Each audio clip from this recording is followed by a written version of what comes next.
வணக்க மக்களே, நம்ம சேனல்ல தொடர்ந்து ரிவ்யூஸ் தாங்க பார்த்துக்கிட்டு இருக்கோம்.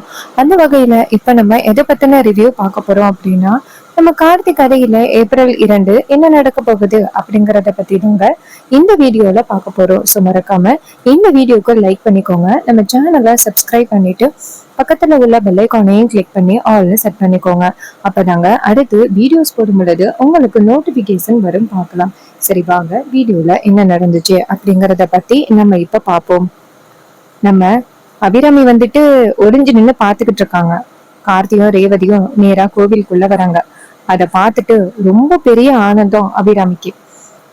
சாமுண்டி சரி கார்த்திய பார்த்து, ஜெகராஜா, கல்யாணம் முடிஞ்ச கையோட கோவிலுக்கு வரணும் அப்படிங்கறது ஒரு ஐதீகம், அதான் கூட்டிட்டு வந்தோம். சரி வாங்க அப்படின்ட்டு நேரா கோவிலுக்குள்ள போறாங்க. அங்க போனதோட ஐயர்கிட்ட சொல்லி அர்ச்சனை பண்றாங்க. அதுக்கப்புறம் சாமி கும்பிட்டு முடிஞ்ச போது சாமுண்டீஸ்வரி சொல்றாங்க, சரி போயிட்டு கோவிலை சுத்தி வாங்க அப்படின்னு சொன்னதோட அவங்க 2 பேரும் கோவிலை சுத்துறதுக்கு போறாங்க. பரமேஸ்வரி அபிராமிய பார்த்து, நாச்சியா, இப்போ உனக்கு சந்தோஷமா? உன் பிள்ளைக்கு கல்யாணம் ஆகலைன்னு சொல்லி இவ்வளவு வருத்தப்பட்ட, இப்ப நீ நினைச்சது நடந்துருச்சு. தீபா சாகும் பொழுது கார்த்திகிட்ட ஒரு வாக்கு கொடுத்துட்டு செத்தால.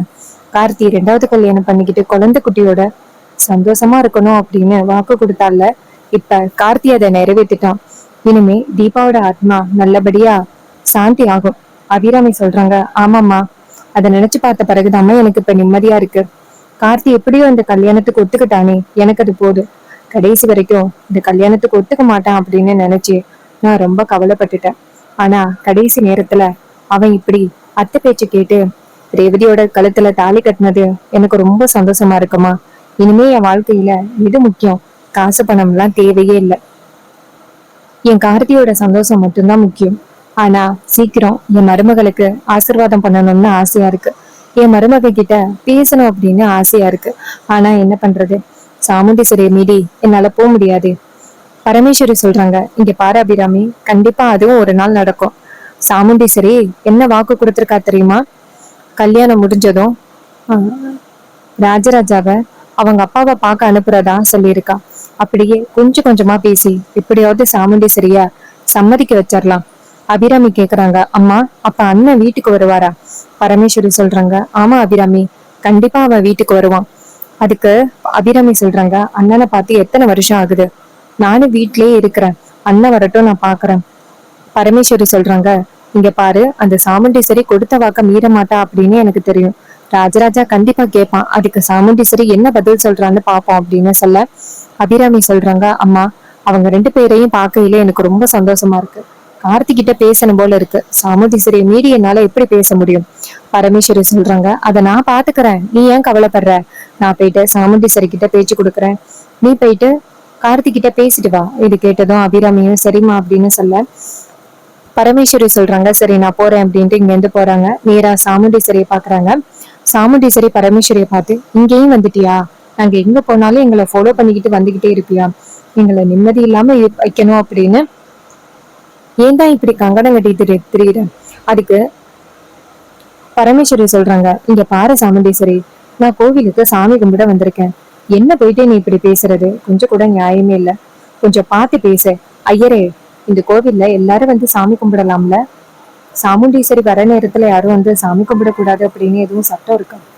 ஐயர் சொல்றாரு, ஐயோ, அப்படியெல்லாம் இல்லம்மா. அப்ப பரமேஸ்வரி கேக்குறாங்க, அப்புறம் என்ன?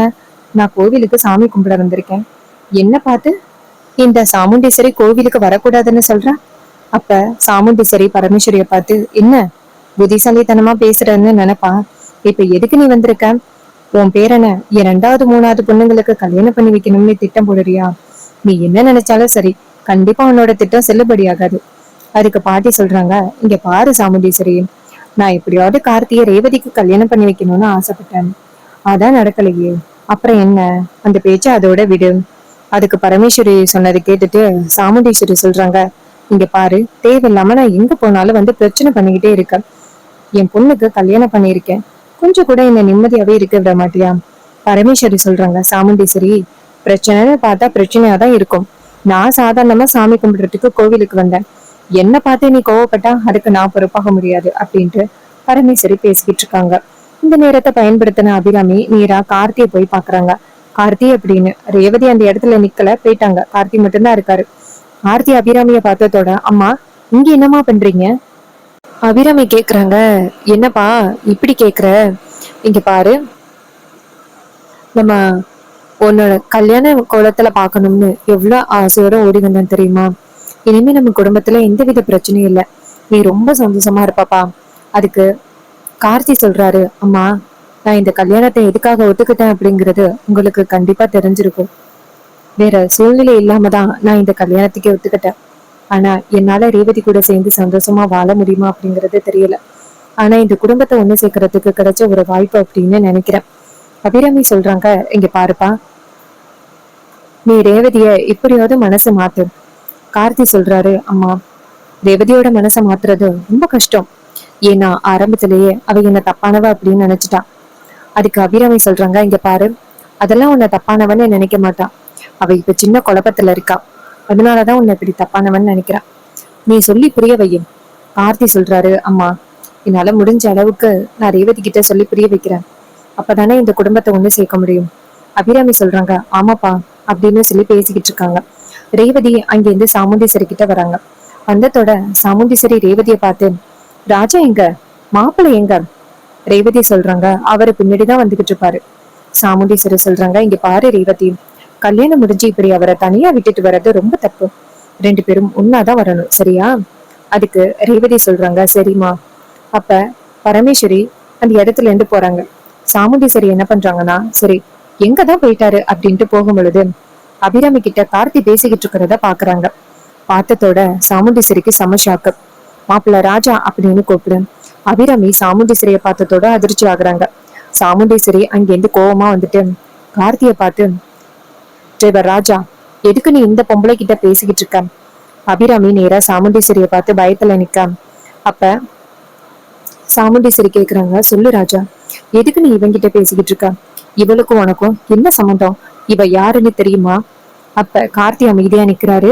அப்ப அபிராமி சொல்றாங்க, இங்க பாரு சாமுண்டீஸ்வரி, எதேச்சியா வந்தேன், பார்த்தேன், அதான் பேசினேன். அதுக்கு சாமுண்டீஸ்வரி சொல்றாங்க, இங்க பாரு, உனக்கு பேசுறதுக்கு ஆளே கிடைக்கலையா? மரியாதையா இந்த இடத்த விட்டு போ. அபிராமி சொல்றாங்க, இங்க பாரு, உன் ஆணவத்துல ரொம்ப ஆடாத. அதுக்கு சாமுண்டீஸ்வரி சொல்றாங்க, ஆணவத்துல ஆடுறனா? ஆணவத்துல ஆடினது உங்க அப்பாவும் அம்மாவும் தான். ஆணவத்துல ஆடிதான் என் குடும்பத்தையே ஒண்ணும் இல்லாம ஆக்கிட்டாங்க. இன்னைக்கு என் குடும்பத்துல உள்ளவங்க எல்லாரும் நிம்மதி இல்லாம இருக்கிறதுக்கு காரணமே நீங்கதான். என் அம்மாவையும் என் அக்காவையும் பறி கொடுத்துட்டு நான் எவ்வளவு கஷ்டப்படுறேன்னு உனக்கு தெரியுமா? நீ எதுவுமே தெரியாத மாதிரி பேசுற. ஆமா, உனக்கு என்ன? உங்க அப்பா தான் ரொம்ப நியாயமானவராச்சே. அபிராமி சாமுண்டீஸ்வரிய பார்த்து, இங்க பாரு, அன்னைக்கு ஏதோ ஒரு சின்ன தப்பு நடந்துருச்சு, அதுக்கு போய் இன்னமும் வந்துட்டு எல்லாரு மேலயும் கோவத்தோட இருக்கிறது ரொம்ப பெரிய அநியாயம். தேவையான தண்டனை எல்லாத்தையுமே எங்க அப்பாவும் அம்மாவும் அனுபவிச்சுட்டாங்க. என் அண்ணனை பிரிஞ்சு இதுக்கு மேலேயே அனுபவிக்கணும்னு என்ன தலையெழுத்தா? சாமுண்டீஸ்வரி, உன் பிடிவாதத்திலிருந்து கொஞ்சமாவது இறங்கு. அதுக்கு சாமுண்டீஸ்வரி சொல்றாங்க, இங்க பாரு, நான் என்னைக்குமே உன்னை மன்னிக்கவே மாட்டேன். உன் புள்ள கார்த்திய ரேவதிக்கு கல்யாணம் பண்ணி வைக்கணும்னு இந்த பரமேஸ்வரி கங்கணம் கட்டிக்கிட்டு தெரிஞ்சா பாத்தியா? நீங்க செலக்ட் பண்ணதை விட நான் ஒரு நல்ல மாப்பிள்ளைய செலக்ட் பண்ணியிருக்கேன். இவர் ராஜா வீரன், ரொம்ப நல்லவன், நம்பிக்கையானவன், உங்களை மாதிரி நம்பிக்கை துரோகி கிடையாது அப்படின்னு சொன்னதோட கார்த்திக்கு ரொம்ப கவலையா போயிருது. அபிராமி நேரா கார்த்திய பார்க்க. அப்ப சாமுண்டீஸ்வரி கார்த்திகிட்ட, டிரைவர் ராஜா வா போகலாம், இந்த பொம்பளை கிட்ட எல்லாம் தேவையில்லாம பேசி நேரத்தை வீணடிக்காத அப்படின்னு சொல்லிட்டு கார்த்திய கூட்டிட்டு போறாங்க. கார்த்திக்கு ஒரே கவலையா இருக்கு. அபிராமி நிக்கிறாங்க. அபிராமி நினைக்கிறாங்க, சாமுண்டீஸ்வரிக்கு மட்டும் இன்னும் தெரிஞ்சிச்சுன்னா என்ன ஆகும் அப்படின்ட்டு ரொம்ப கவலைப்படுறாங்க. கார்த்தி இங்க இருந்து போறாரு, போயிட்டு கார்ல ஏறுறாரு. அப்ப சாமுண்டீஸ்வரி நேரா கார்த்திய பார்த்து, இங்க பாருப்பா டிரைவர் ராஜா, கண்டவங்களும் வந்து பேசிக்கிட்டு இருக்கிறதுனால நீ எல்லாருக்கிட்டையும் பேசணும் அப்படின்னு அவசியம் கிடையாது. நீ இந்த வீட்டோட மருமகன், அதனால நீ யாருக்கிட்ட பேசணும் யாருக்கிட்ட பேசக்கூடாது அப்படின்னு நான் தான் முடிவு பண்ணுவேன், சரியா? இது கேட்டதோட கார்த்தியும் சரிங்க மேடம் அப்படின்னு சொல்லிட்டு அமைதியா இருக்காரு. அப்ப நம்ம ராஜராஜா நேரா கார்த்திகிட்ட கேக்குறதுக்கு கார்த்தி சொல்றாரு, அம்மா வந்திருந்தாங்க. ராஜராஜா ரொம்ப சந்தோஷத்தோட, என்ன அபிராமி வந்திருந்தாளா? கார்த்தி சொல்றாரு, ஆமாம் மாமா. ராஜராஜா சொல்றாரு, மறுபடியும் நீ போயிட்டு அபிராமிய பார்க்க போனா என்ன கூட்டிட்டு போப்பா. எத்தனை வருஷம் ஆயிட்டு தெரியுமா என் தங்கச்சியை பார்த்து. ஆர்த்தி சொல்றாரு, சரி மாமா, நான் கண்டிப்பா கூட்டிட்டு போறேன் அப்படின்னு சொல்றாரு. அதுக்கப்புறம் எல்லாரும் சேர்ந்து வீட்டுக்கு போறாங்க. வீட்டுக்கு போனதோட நம்ம கார்த்தி வந்துட்டு நேரா சாமுண்டீஸ்வரியை பார்த்து, மேடம், என்னதான் நான் இந்த வீட்டோட மாப்பிள்ளை ஆனாலும் நான் இந்த வீட்டோட டிரைவர் தானே. அபிராமி சொல்றாங்க, இங்க பாருப்பா, அப்படியெல்லாம் ஒன்றும் இல்லை. சாமுண்டீஸ்வரி சொல்றாங்க, இங்க பாருங்க, அப்படியெல்லாம் நினைக்காதீங்க, நீங்களே இந்த வீட்டோட மாப்பிள்ளை தான், ஞாபகத்துல வச்சுக்கோங்க. இப்ப மயில் வாகனத்துக்கு என்னெல்லாம் உரிமை இருக்கோ அதே உரிமை உங்களுக்கு இருக்கு. மயில் வாகனம் நினைக்கிறாரு, எனக்கே ஒரு உரிமை இல்லை, இதுல அதே உரிமை அவருக்கு இருக்கா, அட போங்கத்த அப்படின்னு. அப்புறமா எல்லாரும் அவங்கவங்க வேலையை பார்க்கும் பொழுது சந்திரா என்ன பண்றாங்கன்னா, நேரா டிரைவர் ராஜா இங்க வா அப்படின்னு கூப்பிடுறாங்க. அப்ப சாமுண்டீஸ்வரிக்கு இதுல காதுல விழுகுது. கார்த்தி இங்கேருந்து போறாரு, சொல்லுங்க மேடம் அப்படின்னு. அப்ப டக்குன்னு சாமுண்டீஸ்வரி கேட்குறாங்க, சந்திரா, இப்ப நீ அவரை என்ன சொல்லி கூப்பிட்ட? சந்திரா சொல்றாங்க, அக்கா, இவன் இந்த வீட்டோட சாதாரண டிரைவர் தானே, அதான் டிரைவர்னு கூப்பிட்டேன், இதுல என்ன தப்பு இருக்கு? சாமுண்டீஸ்வரி சொல்றாங்க, இங்க பாரு, இனிமே இவர் இந்த வீட்டோட டிரைவர் கிடையாது, இவரு இந்த வீட்டோட மாப்பிள்ளை, ஞாபகம் வச்சுக்கோ. இதை கேட்டதும் சந்திராவுக்கு செம ஷாக்கு. மயில்வாகனம் சொல்றாரு, அத்தை சரியா சொன்னீங்க அத்தை, இனிமே டிரைவர் ராஜாவை எல்லாரும் டிரைவர்னு கூப்பிடக்கூடாது, மாப்பிள்ளைன்னு கூப்பிடணும். அப்ப டிரைவருக்கு வேற யாரையும் அப்பாயின்மெண்ட் பண்ணணுமா அத்தை? அப்ப சாமுண்டீஸ்வரி சொல்றாங்க, அதெல்லாம் ஒண்ணு வேணாம், நாங்க பாத்துக்கிறோம் அப்படின்னு சொல்றாங்க. அதே நேரத்துல சந்திரா சொல்றாங்க, அதான் மாப்பிள்ளையா ஒருத்தன் டிரைவரா இருக்கானே. சாமுண்டீஸ்வரி சந்திராவை பார்த்து, சந்திரா, உனக்கு ஆரம்பத்துலேருந்தே டிரைவர் ராஜாவை பிடிக்காது அப்படின்னு தெரியும், அதுக்காக இப்படி அவரை மட்டம் தட்டி பேசுறது ரொம்ப தப்பு, சரியா? சந்திரா சாமுண்டீஸ்வரி சந்திராவை பார்த்து, இனிமே வந்துட்டு டிரைவர் ராஜாவை நீ ராஜான்னு கூப்பிடக்கூடாது, மாப்பிள்ளைன்னு தான் கூப்பிடணும் அப்படின்னு சொன்னதோட சந்திராவுக்கு ரொம்ப அதிர்ச்சியா இருக்கு. என்னடா இது, இவ வர வர ரொம்ப ஓவரா வந்துட்டு சப்போர்ட் பண்றாளே அப்படின்னு. இந்த டிரைவர் ராஜா மேலே ஏதாவது தப்பு இருக்கு அப்படிங்கிறத நம்ம ப்ரூவ் பண்ணிட்டோம்னா அதுக்கப்புறம் அக்காவால் எதுவுமே பேச முடியாதுல்ல அப்படின்னு ஒரு பிளான் பண்ணுறாங்க. ஸோ அதனால இந்த டிரைவர் ராஜா எங்கே போனாலுமே ஃபாலோ பண்ணணும் அப்படின்னு நினைக்கிறாங்க. அப்போ மறுநாள் காலை ராஜராஜா நேராக கார்த்திகிட்ட போயிட்டு, மாப்பிள்ள, என் தங்கச்சி ஊருக்கு வந்திருக்கால, நான் போய் பார்க்கணும் மாப்பிள்ள, என்னை கூட்டிகிட்டு போங்க அப்படின்னு சொன்னதோட கார்த்தியும் சரி வாங்க மாமா அப்படின்ட்டு நேராக கூட்டிகிட்டு போகிறாங்க. நேராக இந்த சந்திரன் வந்து பார்த்துடுறாங்க. இவங்க ரெண்டு பேரும் யாருக்கும் தெரியாமல் எங்கே போகிறாங்க அப்படின்ட்டு ஃபாலோ பண்ணுறாங்க. பார்த்தா அந்த ராஜ சேதுபதியோட வீட்டுக்கு போகிறத சந்திரா பார்க்குறாங்க. அப்போ சந்திரா போய் பார்த்தா கார்த்தி வந்துட்டு அந்த ராஜ சேதுபதியோட பேசிக்கிட்டு இருக்கிறத பார்க்குறாங்க. அபிராமியும் வராங்க. அப்போ ராஜராஜா அபிராமியை பார்த்துட்டு, தங்கச்சி எப்படிமா இருக்க? அப்போ அபிராமி சொல்கிறாங்க, அண்ணே எப்படின்னா இருக்க அப்படின்னு சொல்லிட்டு ரொம்ப ஃபீல் பண்ணி பேசிக்கிறாங்க. இது எல்லாத்தையுமே சந்திரா பார்த்துட்டு ரொம்ப அதிர்ச்சியாங்க. சந்திரா பார்த்துக்கிட்டு இருக்கும் பொழுது சந்திரா பக்கத்தில் இருக்கிற பொருள் கீழே விழுந்து டக்குன்னு உடஞ்சிருது.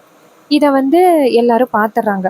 அப்போ கார்த்தி சொல்கிறாரு, இவங்க அந்த வீட்டில் உள்ளவங்க சந்திரா சாமுண்டீஸ்வரியோட தங்கச்சி, இவங்க கண்டிப்பாக போயிட்டு மே சாமுண்டீஸ்வரி அத்தைக்கிட்ட சொல்லாமல் இருக்க மாட்டாங்க, எப்படியாவது தடுக்கணும் அப்படின்னு சொல்ல சந்திரா சொல்கிறாங்க, உங்கள் எல்லாரையும் நான் சாமுண்டீஸ்வரி கிட்ட மாட்டி விடாமல் இருக்க மாட்டேன், கூட்டமாக சேர்ந்து எப்படிப்பட்ட ஒரு பிளான் பண்ணியிருக்கீங்க அப்படின்னு நேராக வீட்டுக்கு வராங்க. சாமுண்டீஸ்வரி கிட்ட, அக்கா, உனக்கு நல்ல நம்பிக்கை துரோகம் பண்ணிட்டாங்க, இந்த டிரைவர் ராஜா ஒன்றும் சாதாரண ஆள் கிடையாது அப்படின்னு சொல்லிக்கிட்டு இருக்கும் பொழுது இன்னொரு பக்கம் அபிராமி கார்த்திகிட்ட, இங்கே பாருப்பா, நம்ம போயிட்டு எல்லாரும் நேராக அபிராமி கிட்ட சாமுண்டீஸ்வரி கிட்ட பேசுவோம், அவள் கண்டிப்பாக நம்மளை மன்னிச்சிருவா, ஏன்னா ரேவதிக்கும் உனக்கும் கல்யாணம் ஆகிட்டுல, கண்டிப்பாக அவள் முடியாதுன்னு சொல்ல முடியாது.